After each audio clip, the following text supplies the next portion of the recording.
नमस्कार मित्रांनो, आजच्या लेक्चरमध्ये आपण वर्णाचे उच्चार स्थानानुसार पडणारे जे 10 प्रकार आहेत, या 10 प्रकारांबद्दल सविस्तर माहिती बघूया. मित्रांनो, आधुनिक वर्णमालेत एकूण 52 वर्ण आहेत. आयोगाने जर तुम्हाला असा प्रश्न विचारला की आधुनिक वर्णमालेमध्ये एकूण वर्णांची संख्या किती आहे, तर तुम्ही उत्तर देणार 52. तुम्हाला दुसरा प्रश्न आयोग असा विचारू शकतो की सध्याच्या वर्णमालेमध्ये एकूण किती वर्ण आहेत, तर या प्रश्नाचं उत्तर सुद्धा किती असेल, 52.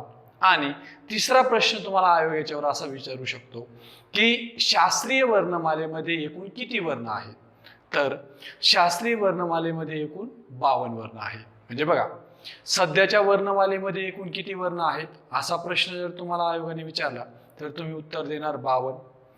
आधुनिक वर्णमालेत एकूण किती वर्ण आहेत असा जर तुम्हाला आयोगाने प्रश्न विचारला तर तुम्ही उत्तर देणार 52.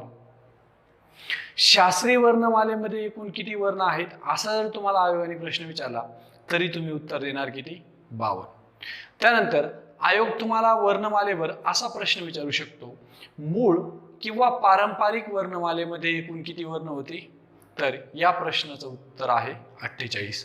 मूळ किंवा पारंपरिक वर्णमालेमध्ये एकूण किती वर्ण होते, 48 वर्ण.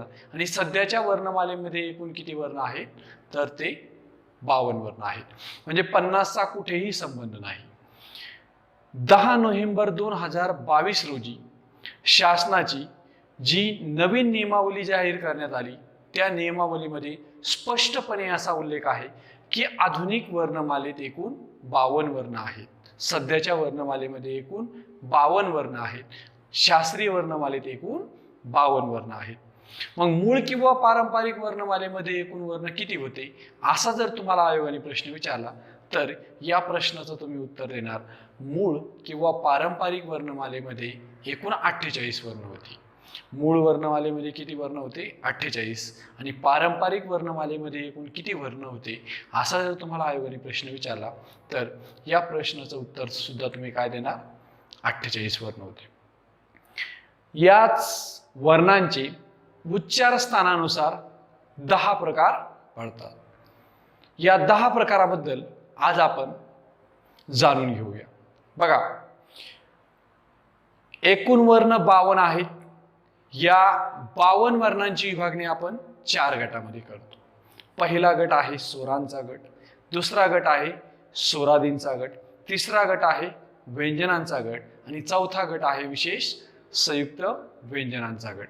यापैकी पहिले जे 3 गट आहेत, स्वर, स्वरादी आणि व्यंजने, यामध्ये ज्या वर्णांचा समावेश केला जातो, स्वर असो, स्वरादी असो किंवा व्यंजने असो, या 3 गटामध्ये ज्या व्यंजनांचा, ज्या वर्णांचा समावेश केला जातो त्या वर्णांची विभागणी आपण 10 प्रकारामध्ये केलेली आहे. म्हणजेच वर्णाचे उच्चार स्थानानुसार किती प्रकार पडतात, 10 प्रकार पडतात.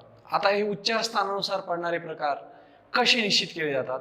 जे वर्णाचे उच्चार स्थानानुसार 10 प्रकार पडतात, हे 10 प्रकार कसे पडले, तर बघा, उच्चार करताना आपण कशाचा वापर करतो, तोंडाचा वापर करतो. तोंड म्हणजे काय, मुख. म्हणजे बघा, तोंडावाटे ध्वनी बाहेर पडताना तोंडातील ज्या भागाचा जास्त प्रमाणात उपयोग केला जातो त्या भागाचे नाव त्या वर्णाला देण्यात आले आहे. तोंडावाटे ध्वनी बाहेर पडताना तोंडातील ज्या भागाचा जास्त प्रमाणात उपयोग केला जातो त्या भागाचे नाव त्या वर्णाला देण्यात आले आहे. असे वर्णाचे उच्चार स्थानानुसार किती प्रकार आहेत, 10. तोंडावाटे म्हणजे मुखावाटे. म्हणजे याला तुम्ही असं पण म्हणू शकता, मुखावाटे ध्वनी बाहेर पडताना मुखातील ज्या अवयवाचा म्हणजे ज्या भागाचा जास्त प्रमाणात उपयोग केला जातो त्या भागाचे नाव त्या वर्णाला देण्यात आले आहे. असे या वर्णांचे उच्चार स्थानानुसार एकूण किती प्रकार आहेत, 10 प्रकार आहेत. तेच वर्णाचे उच्चार स्थानानुसार पडणारे 10 प्रकार आज आपण बघूया. बघा, लक्ष द्या, आपण बघणार आहोत वर्णांचे उच्चार स्थानानुसार पडणारे प्रकार. वर्णांचे उच्चार स्थानानुसार किती प्रकार पडतात, तर किती प्रकार पडतात, 10 प्रकार पडतात. किती प्रकार आहेत, 10 प्रकार. त्यामध्ये बघा, कंठ्य, तालव्य, मूर्धन्य, दंत्य, ओष्ट्य, कंठतालव्य, कंठोष्ट्य, दंतोष्ट्य, दंततालव्य आणि नासिक्य. हे वर्णाचे उच्चार स्थानानुसार 10 प्रकार पडतात. कोणते? कंठ्य, तालव्य, मूर्धन्य, दंत्य, ओष्ट्य, कंठतालव्य, कंठोष्ट्य, दंतोष्ट्य, दंततालव्य आणि नासिक्य. हे वर्णाचे उच्चार स्थानानुसार पडणारे एकूण किती प्रकार आहे? 10 प्रकार आहे. यापैकी वर्णाचा उच्चार स्थानानुसार पडणारा जो पहिला प्रकार आहे तो म्हणजे कंठ्य. या वर्णाचे नाव कंठ्य का देण्यात आले? या वर्णाला किंवा वर्णाचा हा जो गट आहे या गटाला कंठ्य का नाव देण्यात आले? कारण या वर्णांचा उच्चार करताना आपण मुखातील कोणत्या अवयवाचा वापर करतो? तर कंठ या भागाचा वापर करतो. ज्या वर्णांचा उच्चार करताना मुखातील कंठ या भागाचा वापर केला जातो त्या वर्णाचं नामकरण करण्यात आलं आहे काय? कंठ्य. याच कंठ्य गटामध्ये कोणकोणत्या वर्णांचा समावेश केला जातो ते आपण बघूया. बघा, स्वरांमध्ये विचार केला तर अ आणि आ या 2 स्वरांचा समावेश कंठ्य गटामध्ये केला जातो. त्यानंतर जर तुम्ही स्वरादींच्या बाबतीत विचार केला तर आहा या विसर्गाचा समावेश सुद्धा कंठ्य या गटामध्ये करण्यात आलेला आहे. त्यानंतर व्यंजनांच्या बाबतीत तुम्ही जर विचार केला तर स्पर्श व्यंजन गटातील जो पहिला वर्ग आहे व्यंजनांचा तो म्हणजे क वर्ग. त्या क वर्गाचा समावेश उच्चार स्थानानुसार कंठ्य गटामध्ये केला जातो. त्यामध्ये बघा, कठोरमध्ये क, ख, मृदूमध्ये ग, घ आणि अनुनासिकामध्ये वाङ्मयाचं न. त्यानंतर कंठ्य वर्गामध्ये अर्धस्वरांचा समावेश केला जात नाही. उष्मे वर्णांचा समावेश केला जात नाही. ह या महाप्राणाचा समावेश उच्चार स्थानानुसार कंठ्य गटामध्ये केला जातो. त्यानंतर द्रविडियन वर्णांचा समावेश कंठ्य गटामध्ये केला जात नाही. आता आयोग तुम्हाला यावर कसा प्रश्न विचारू शकतो? आयोग तुम्हाला प्रश्न विचारू शकतो मित्रांनो की कंठ्य गटातील रस्व स्वर कोणते? तर कंठ्य गटातील रस्व स्वर कोणते आहे? अ. त्यानंतर दुसरा प्रश्न आयोग तुम्हाला विचारू शकतो की कंठ्य गटातील दीर्घ स्वर खालीलपैकी कोणते ते ओळखा. ठीक आहे, बघा, कंठ्य गटातील रस्व स्वर कोणते ते ओळखा असा प्रश्न विचारला तर काय उत्तर देणार? हो. कंठ्य गटातील दीर्घ स्वर कोणता ते ओळखा असा प्रश्न तुम्हाला आयोगाने विचारला तर उत्तर काय देणार तुम्ही? आ. त्यानंतर कंठ्य वर्गातील स्वर खालीलपैकी कोणते ते ओळखा. तर कंठ्य गटामध्ये किती स्वरांचा समावेश केला जातो? 2 स्वरांचा समावेश केला जातो, अ आणि आ. त्यानंतर तुम्हाला आयोग प्रश्न विचारू शकतो की कंठ्य वर्गामध्ये खालीलपैकी कोणत्या स्वरादीचा समावेश केला जातो? तर कंठ्य गटामध्ये आहा या विसर्गाचा समावेश केला जातो आणि विसर्ग हा कशाचा प्रकार आहे? स्वरादीचा प्रकार आहे. त्यानंतर आयोग तुम्हाला प्रश्न विचारू शकतो की खालीलपैकी किंवा कोणत्या कठोर वर्णांचा समावेश कंठ्य वर्गामध्ये केला जातो? तर क आणि ख या कठोर वर्णांचा समावेश कंठ्य वर्गामध्ये केला जातो. त्यानंतर कंठ्य गटामध्ये ग आणि घ या मृदू वर्णांचा समावेश केला जातो. कंठ्य गटातील अनुनासिक ओळखा असा प्रश्न तुम्हाला आयोगाने विचारला तर कोणतं? वाङ्मयाचं न. त्यानंतर आयोग तुम्हाला प्रश्न विचारू शकतो की कंठ्य गटातील महाप्राण वर्ण कोणता ते ओळखा तर तुम्ही काय उत्तर देणार? ह हे उत्तर देणार. ओके. त्यानंतर तुम्हाला आयोग या व्यतिरिक्त वेगवेगळ्या स्वरूपाचे प्रश्न या ठिकाणी विचारू शकतो की कंठ्य गटातील अल्पवर्ण कोणता ते ओळखा. तर कंठ्य गटातील अल्पवर्ण आहे क, ग आणि वाङ्मयाचं न. कारण अनुनासिकांचा समावेश सुद्धा आपण अल्पप्राणामध्ये करतो. त्यानंतर कंठ्य गटातील महाप्राण ओळखा असा जर तुम्हाला आयोगाने प्रश्न विचारला तर त्यामध्ये ख, घ आणि ह यांचा समावेश होतो. कारण ह हा मुख्य महाप्राण आहे, आपणा सर्वांना माहित आहे. त्यानंतर बघा, उच्चार स्थानानुसार पडणारा वर्णाचा दुसरा प्रकार आहे तो म्हणजे तालव्य. आता या तालव्य गटावर तुम्हाला परीक्षेला कसे प्रश्न विचारले जातात हे आपल्यासाठी खूप महत्त्वाचं आहे. चला तर मग आपण समजून घेऊया की तालव्य गटावरती तुम्हाला परीक्षेमध्ये कशा प्रकारचे प्रश्न विचारले जाऊ शकतात.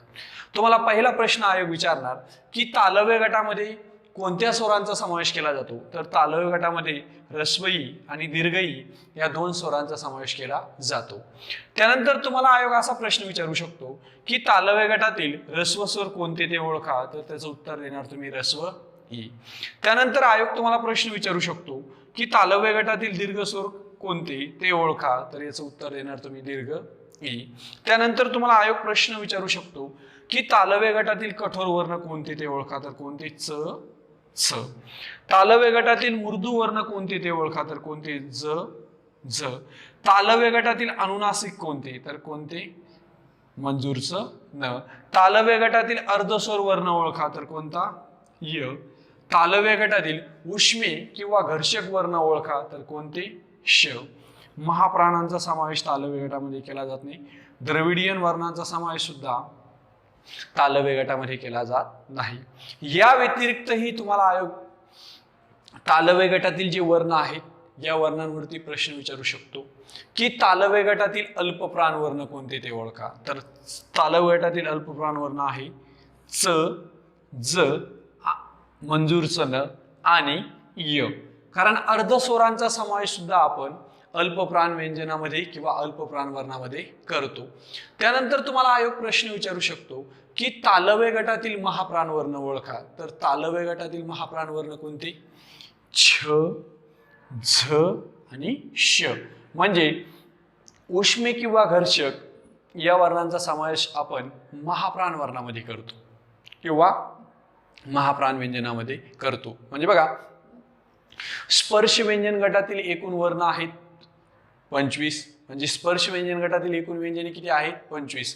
या स्पर्श व्यंजनांना आपण वर्गीय व्यंजन सुद्धा म्हणतो, कारण या स्पर्श व्यंजनांची विभागणी एकूण 5 वर्गामध्ये करण्यात आलेली आहे, म्हणून यांना वर्गीय व्यंजन असे सुद्धा म्हटले जाते. या 5 वर्गामध्ये जी व्यंजने प्रथम आणि द्वितीय स्थानी येतात यांचा समावेश कठोर व्यंजनामध्ये केला जातो. जी व्यंजने तृतीय आणि चतुर्थ स्थानी येतात त्यांचा समावेश मृदू व्यंजनामध्ये केला जातो. आणि जी व्यंजने पंचम म्हणजे 5व्या स्थानी किंवा शेवटच्या स्थानी येतात प्रत्येक वर्गामध्ये त्यांचा समावेश अनुनासिकामध्ये केला जातो. याच 5 वर्गामध्ये जी व्यंजने किंवा जे वर्ण प्रथम, तृतीय आणि 5व्या स्थानी येतात यांचा समावेश अल्पप्राणामध्ये केला जातो. आणि याच 5 वर्गामध्ये जे वर्ण किंवा जी व्यंजने द्वितीय आणि चतुर्थ स्थानी येतात त्यांचा समावेश महाप्राणामध्ये केला जातो. म्हणजे या प्रकारचे प्रश्न तुम्हाला वर्णाचा उच्चार स्थानानुसार पडणारा जो दुसरा प्रकार आहे या प्रकारावरती विचारले जाऊ शकतात. ओके. त्यानंतर बघा, वर्णाचा उच्चार स्थानानुसार पडणारा तिसरा प्रकार आहे मूर्धन्य. म्हणजे या ठिकाणी मुखाच्या कोणत्या भागाचा उपयोग केला जातो वर्णांचा उच्चार करताना, तर मूर्धाचा उपयोग केला जातो. म्हणून या वर्णाचं नाव पडले उच्चार स्थानानुसार काय मूर्धन्य. मग तुम्हाला आयोग प्रश्न विचारतो की मूर्धन्य गटातील स्वर कोणते ते ओळखा, किंवा मूर्धन्य गटामध्ये कोणत्या स्वराचा समावेश केला जातो, तर कोणत्या स्वराचा समावेश केला जातो, तर रू या स्वराचा समावेश मूर्धन्य गटामध्ये केला जातो. मूर्धन्य गटातील ऱ्हस्व स्वर कोणते, तर कोणते रू, कारण रू या स्वराचा समावेश ऱ्हस्व स्वरामध्ये केला जातो. त्यानंतर तुम्हाला आयोग प्रश्न विचारू शकतो की मूर्धन्य गटातील कठोर वर्ण कोणते, तर ट, ठ. मूर्धन्य गटातील मृदू व्यंजन कोणते, ड, ढ. मूर्धन्य गटातील अनुनासिक कोणते, तर न. त्यानंतर तुम्हाला आयोग प्रश्न विचारू शकतो मूर्धन्य गटातील अर्धस्वर कोणते, तर र. मूर्धन्य गटातील उष्मे वर्ण ओळखा, तर कोणते श. मूर्धन्य गटामध्ये ळ या द्रविडियन व्यंजनाचा सुद्धा समावेश केला जातो. मग मूर्धन्य गटातील द्रविडियन व्यंजन किंवा द्रविडियन वर्ण ओळखा, तर कोणते ळ. असे प्रकारचे प्रश्न तुम्हाला मूर्धन्य वर्ण जे वर्णाचे उच्चार स्थानानुसार पडणारे प्रकार आहेत त्यामध्ये तिसरा प्रकार आपण बघतोय म्हणजे मूर्धन्य. मूर्धन्यावर प्रश्न विचारले जाऊ शकतात. त्यानंतर आयोग तुम्हाला प्रश्न विचारू शकतो की मूर्धन्य गटातील अल्पप्राण ओळखा, तर कोणते ट, ड, न. आणि अर्धस्वरांचा समावेश सुद्धा आपण अल्पप्राण मध्ये करतो. त्यानंतर आयोग तुम्हाला प्रश्न विचारू शकतो की मूर्धन्य गटातील महाप्राण वर्ण ओळखा, तर कोणते ठ, ढ आणि श. यांचा समावेश कशामध्ये होतो, महाप्राणामध्ये होतो. त्यानंतर ळचा समावेश आपण अल्पप्राणामध्ये करतो. कशामध्ये करतो? अल्पप्राणामध्ये करतो.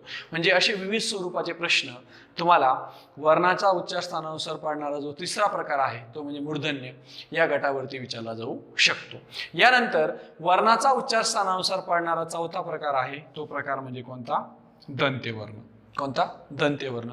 मग आयोग तुम्हाला या गटावर असा प्रश्न विचारू शकतो की दंत्य गटातील स्वर कोणते ते ओळखा, तर कोणते? लू. किंवा दंत्य गटामध्ये खालीलपैकी कोणत्या रस्व स्वराचा समावेश केला जातो, तर उत्तर काय देणार तुम्ही? लू.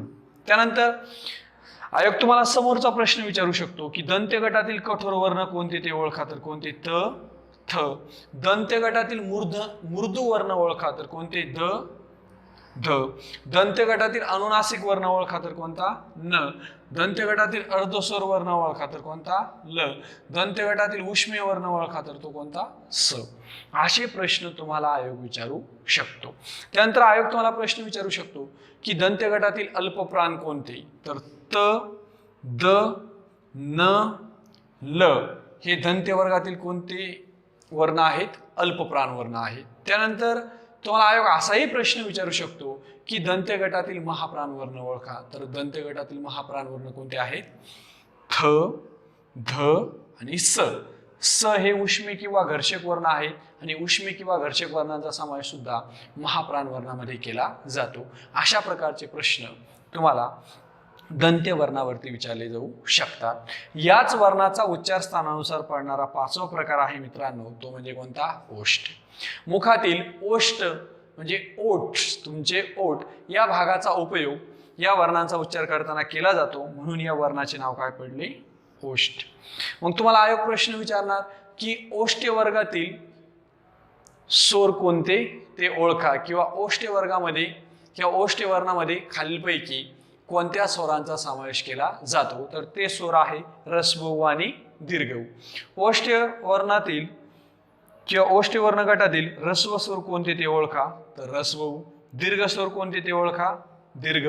त्यानंतर ओष्ठ वर्ण गटातील कठोर वर्ण कोणते ते ओळखा, तर प आणि फ. ओष्ठ वर्ण गटातील मृदू वर्ण कोणते ते ओळखा, तर कोणते? ब आणि ब. ओष्ठ वर्ण गटातील अनुनासिक वर्ण कोणता ते ओळखा, तर कोणता? म. म्हणजे असे प्रश्न तुम्हाला आयोग या ठिकाणी विचारू शकतो. त्यानंतर असाही प्रश्न विचारला जाईल की ओष्ठ वर्ण गटातील अल्पप्राण वर्ण ओळखा, तर कोणते? ओष्ठ वर्ण गटातील अल्पप्राण वर्ण आहेत प, ब आणि म. कारण अनुनासिकांचा समावेश सुद्धा आपण अल्पप्राण वर्णामध्ये करत असतो. त्यानंतर ओष्ठ वर्ण गटातील महाप्राण वर्ण कोणते ते ओळखा, असाही आयोग तुम्हाला प्रश्न विचारू शकतो. तर फ आणि भ यांचा समावेश आपण महाप्राण वर्णामध्ये करत असतो. त्यानंतर वर्णाचा उच्चार स्थानानुसार पडणारा समोरचा प्रकार आहे तो म्हणजे कंठ तालव्य. या वर्णाचे नाव कंठ तालव्य असे नामकरण या वर्णाचे का करण्यात आले, याचं कारण असं आहे, या वर्णांचा उच्चार करताना आपण मुखातील कंठ आणि तालू या दोन्ही भागांचा उपयोग करतो, म्हणून या वर्णाचे नाव आहे कंठ तालव्य. आता कंठ तालव्यामध्ये कोणत्या स्वरांचा समावेश केला जातो, तर कोणत्या स्वरांचा समावेश केला जातो? ए आणि आई. ए आणि आई हे संयुक्त स्वर आहेत. मग तुम्हाला आयोग प्रश्न विचारू शकतो की कंठ तालव्य वर्ण गटातील संयुक्त स्वर खालीलपैकी कोणते ते ओळखा, तर ए आणि आई या दोन संयुक्त स्वरांचा समावेश कंठ तालव्य गटामध्ये केला जातो. त्यानंतर ॲ या इंग्रजी स्वराचा समावेश सुद्धा कंठ तालव्य गटामध्ये केला जातो. मग यावर तुम्हाला आयोग असा प्रश्न विचारू शकतो की खालीलपैकी कोणत्या इंग्रजी स्वरांचा समावेश कंठ तालव्य वर्णामध्ये केला जातो, तर ते स्वर कोणते आहे? ॲ हे इंग्रजी स्वर आहे. बघा, ॲ आणि अ हे दोन इंग्रजी स्वर आहेत. या दोन इंग्रजी स्वरांना प्राध्यापक अरविंद मंगरुळकर नावाच्या व्यक्तीने वर्णमालेमध्ये स्थान दिलेले आहे. म्हणजे प्राध्यापक अरविंद मंगरुळकर यांच्या शिफारशीनुसार ॲ आणि अ या दोन इंग्रजी स्वरांना वर्णमालेत स्थान देण्यात आले. हे दोन इंग्रजी स्वर आहेत. ॲ आणि अ हे दोन इंग्रजी स्वर हे दोन स्वर आपण मराठी वर्णमालेमध्ये इंग्रजी भाषेकडून दत्तक घेतलेले आहेत, म्हणून या स्वरांना आदत्त स्वर असे सुद्धा म्हटले जाते. ठीक आहे. आणि वर्णमालेमध्ये ॲचा क्रमांक कितवा आहे? 10वा. तर अचा क्रमांक कितवा आहे? 13वा. म्हणजे तुम्ही यांना अशा प्रकारेही लक्षात ठेवू शकता की इंग्रज व्यक्ती भारतामध्ये आले आणि त्या इंग्रज व्यक्तींकडून आपण 10 रुपयाला ऍपल खरेदी केले आणि 13 रुपयाला ऑरेंज खरेदी केले. बघा, यानंतर वर्णाचा उच्चार स्थानानुसार पडणारा प्रकार आहे तो म्हणजे कोणता? कंठोष्ठ. बघा, या वर्णाचं नाव कंठोष्ठ का पडलं किंवा या वर्णाचे नामकरण कंठोष्ठ का करण्यात आलं? तर या वर्णांचा उच्चार करताना आपण मुखातील कंठ आणि ओष्ठ या दोन भागांचा उपयोग करतो, म्हणून या वर्णाचे नाव आहे कंठोष्ठ. मग तुम्हाला आयोग यावर कसा प्रश्न विचारतो? तर कंठोष्ठ वर्णातील स्वर कोणते ते ओळखा. तर ओ आणि औ या दोन संयुक्त स्वरांचा समावेश कंठोष्ठ वर्णामध्ये केला जातो. याच्यावर तुम्हाला आयोग असाही प्रश्न विचारणार की कंठोष्ठ वर्ण गटातील संयुक्त स्वर कोणते ते ओळखा. तर ओ आणि औ या दोन संयुक्त स्वरांचा समावेश कंठोष्ठ वर्णामध्ये केला जातो. त्यानंतर अ या इंग्रजी स्वराचा समावेश सुद्धा उच्चार स्थानानुसार कंठोष्ठ वर्णामध्ये केला जातो. कंठोष्ठ वर्ण गटातील इंग्रजी स्वर खालीलपैकी कोणते ते ओळखा असा प्रश्न तुम्हाला आयोग विचारू शकतो. तर उच्चार स्थानानुसार अ या इंग्रजी स्वराचा समावेश कंठोष्ठ गटामध्ये केला जातो, तर ॲ या इंग्रजी स्वराचा समावेश कंठ तालव्य गटामध्ये केला जातो. यानंतर वर्णाचा उच्चार स्थानानुसार पडणारा 8वा प्रकार आहे तो म्हणजे दंतोष्ठ. दंत प्लस ओष्ठ मुखातील या भागांचा उपयोग ज्या वर्णांचा उच्चार करण्यासाठी केला जातो त्या वर्णाचा समावेश दंतोष्ठ गटामध्ये केला जातो. मराठी वर्णमालेमध्ये एकमेव दंतोष्ठ वर्ण आहे ते म्हणजे व. व या अर्धस्वराचा समावेश दंतोष्ठ वर्णामध्ये केला जातो. म्हणजे दंतोष्ठ वर्ण गटातील किंवा दंतोष्ठ गटातील एकूण वर्ण किती आहेत? तर किती आहेत? एक. एकमेव व या अर्धस्वर वर्णाचा समावेश दंतोष्ठ वर्णामध्ये केला जातो. हे एक असल्यामुळं, एकमेव असल्यामुळे आयोगाने याच्यावर आजपर्यंत खूप वेळा प्रश्न विचारलेला आहे आणि भविष्यातही आयोग यावर प्रश्न विचारेल याची खूप दाट शक्यता आहे. मग एकमेव दंतोष्ठ वर्ण कोणते ते? तर व. व या अर्धस्वराचा समावेश दंतोष्ठ वर्णामध्ये केला जातो.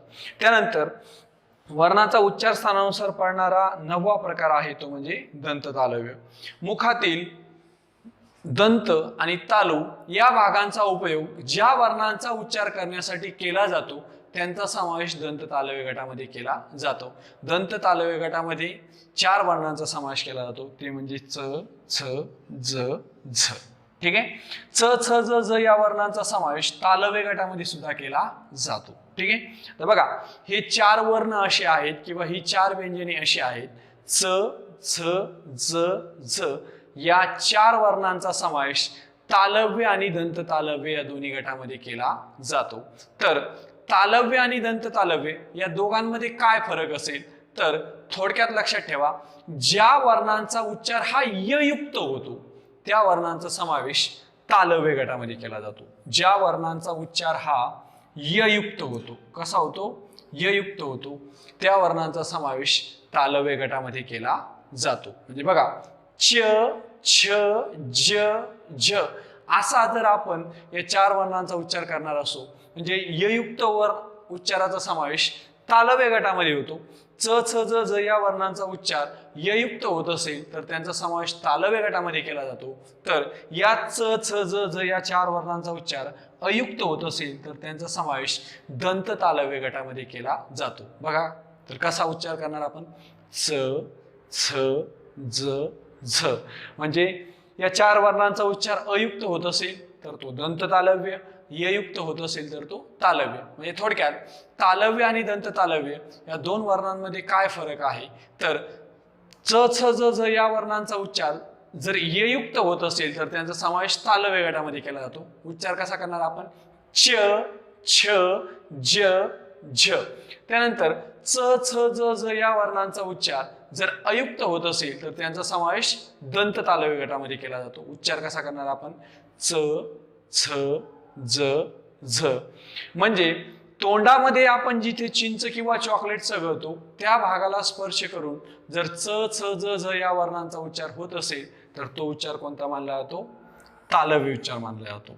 म्हणजे तोंडामध्ये जेथे आपण चिंच किंवा चॉकलेट चघळतो त्या भागाला स्पर्श करून जर च छ ज झ या वर्णांचा उच्चार होत असेल तर तो उच्चार तालव्य उच्चार मानला जातो. तर च छ ज झ या वर्णांचा उच्चार करताना जर दाताच्या पाठीमागे स्पर्श होत असेल तर तो उच्चार दंत तालव्य उच्चार मानला जातो. मग आयोगाने याच्यावर प्रश्न विचारलेला आहे की च छ ज झ या वर्णांचा समावेश खालीलपैकी कोणत्या गटामध्ये केला जातो. तर च छ ज झ या वर्णांचा समावेश तालव्य आणि दंत तालव्य या दोन्ही गटामध्ये केला जातो. तालव्य आणि दंत तालव्य या दोन गटामध्ये काय फरक असेल तर च छ ज झ या वर्णांचा उच्चार ययुक्त होत असेल तर त्यांचा समावेश तालव्यमध्ये होतो. च छ ज झ या वर्णांचा उच्चार अयुक्त होत असेल तर त्यांचा समावेश दंत तालव्य गटामध्ये केला जातो. त्यानंतर वर्णाचा उच्चार स्थानानुसार पडणारा 10वा प्रकार आहे तो म्हणजे नासिक्य. एकमेव नासिक्य वर्ण आहे तो म्हणजे कोणता? अम. अम या अनुस्वाराचा समावेश किंवा अम या स्वरादीचा समावेश उच्चार स्थानानुसार नासिक्य गटामध्ये केला जातो. कारण या वर्णाचा उच्चार करताना नासिकाचा उपयोग केला जातो म्हणून या वर्णाचं नाव पडले काय? नासिक्य. नासिक्य वर्णामध्ये कोणत्या वर्णाचा समावेश होतो? अम या अनुस्वाराचा. अनुस्वार हा स्वरादीचा प्रकार आहे. ओके, बघा वर्णाचे उच्चार स्थानानुसार पडणारे 10 प्रकार आहेत. या 10 प्रकारावरती आयोगाने परीक्षेमध्ये आजपर्यंत भरपूर प्रश्न विचारलेले आहेत आणि येणाऱ्या काळातही ज्या विविध स्पर्धा परीक्षा घेतल्या जाणार आहेत या स्पर्धा परीक्षेमध्येही या वर्णाच्या उच्चार स्थानानुसार पडणारे जे 10 प्रकार आहेत या 10 प्रकारावरती प्रश्न विचारण्याची दाट शक्यता आहे. आज आपण वर्णाचे उच्चार स्थानानुसार पडणारे 10 प्रकार बघितले. त्यानंतर या 10 प्रकारावरती तुम्हाला परीक्षेला कशा प्रकारचे प्रश्न विचारले जाऊ शकतात याबद्दल आपण चर्चा केली. या ठिकाणी आपण थांबूया.